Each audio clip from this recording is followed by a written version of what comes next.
What started as a seemingly straightforward endorsement opportunity quickly mutated into one of the most emotionally charged and controversial family sagas the public has witnessed in recent times.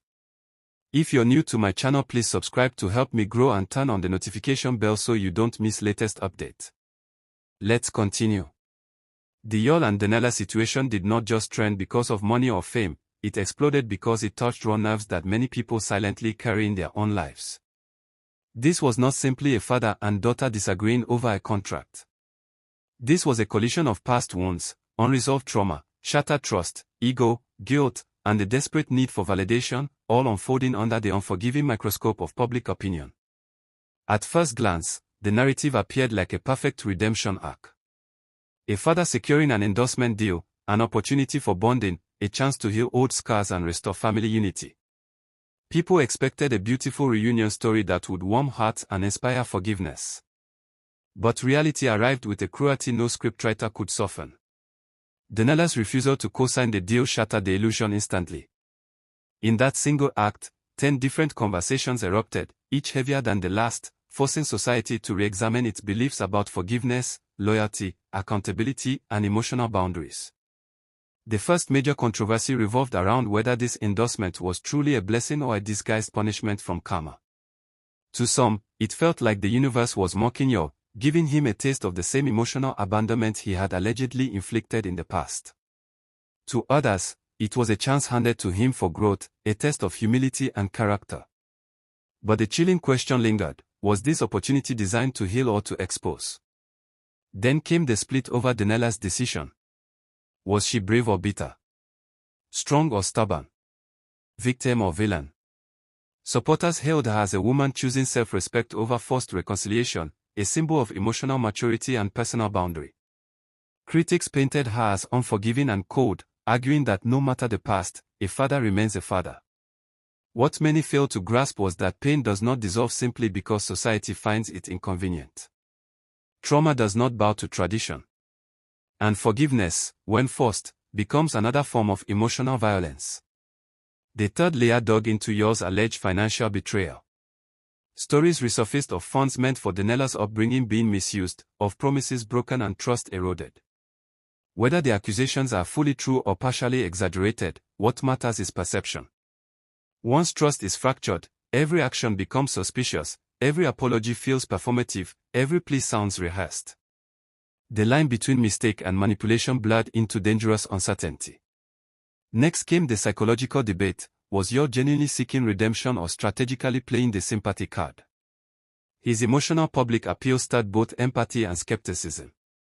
Some saw a broken man humbled by regret, while others saw a manipulator desperate to restore his image and finances. It begged the deeper question that society often avoids: is remorse still valid when it only surfaces after consequences arrive? The role of the endorsement company intensified the drama further.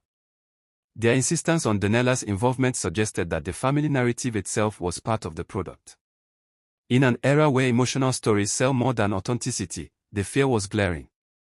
Were they genuinely fostering healing, or exploiting unresolved pain for brand visibility? When commerce begins to profit from family wounds, morality becomes a casualty. Daniella's refusal also sparked an intense conversation about trauma and strength. Was her decision proof of resilience or a sign of unresolved emotional damage? The truth is often complicated. Healing does not always mean reconnection. Sometimes it means distance.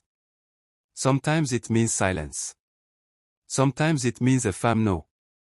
And sometimes, the bravest form of self-love is choosing peace even when the world calls it cruelty. Another explosive discussion questioned the toxic narrative of forced loyalty. "He is still your father," echoed everywhere, dripping with cultural pressure. But this phrase has haunted countless victims of parental emotional harm. Parenthood, when stripped of responsibility, care, consistency, and protection, becomes an empty title. Biology does not nullify emotional debt. Being a parent is not a lifetime immunity card against accountability. The public humiliation angle also divided the crowd. Some believed Yul deserved the embarrassment as a wake-up call, a long overdue confrontation with reality. Others felt the punishment became excessive, crossing into cruelty. This duality emphasized the bitter truth: society loves to witness downfall, yet struggles to balance justice with compassion. Forgiveness versus self-preservation became the emotional battlefield. Must Daniella ever forgive? Must she ever reconcile? Or is walking away forever the ultimate form of empowerment? This is where the conversation evolves beyond celebrity drama into universal human struggle. Every individual wounded by betrayal understands that healing is not a communal performance. It is a private war fought silently, relentlessly, personally. As the internet dissected every detail, the courtroom of public opinion grew louder, harsher and more divided. Comment sections turned into war zones. Sympathy battled skepticism. Morality clashed with emotion. But behind the noise remained two humans bound by blood and separated by history. The crowd demanded instant closure, yet healing operates on no schedule. This saga ultimately exposes society's dangerous obsession with forced reconciliation. We romanticize forgiveness but ignore the process. We praise unity but avoid accountability. We demand healing but silence boundaries. When someone finally chooses themselves, we label it pride instead of protection. The Yul and Daniella controversy ceases to be mere entertainment when we examine its deeper implications. It becomes a lesson on emotional responsibility, power dynamics, the price of neglect and the consequences of delayed remorse. It reveals how unresolved trauma does not vanish, it matures, hardens and resurfaces when least expected.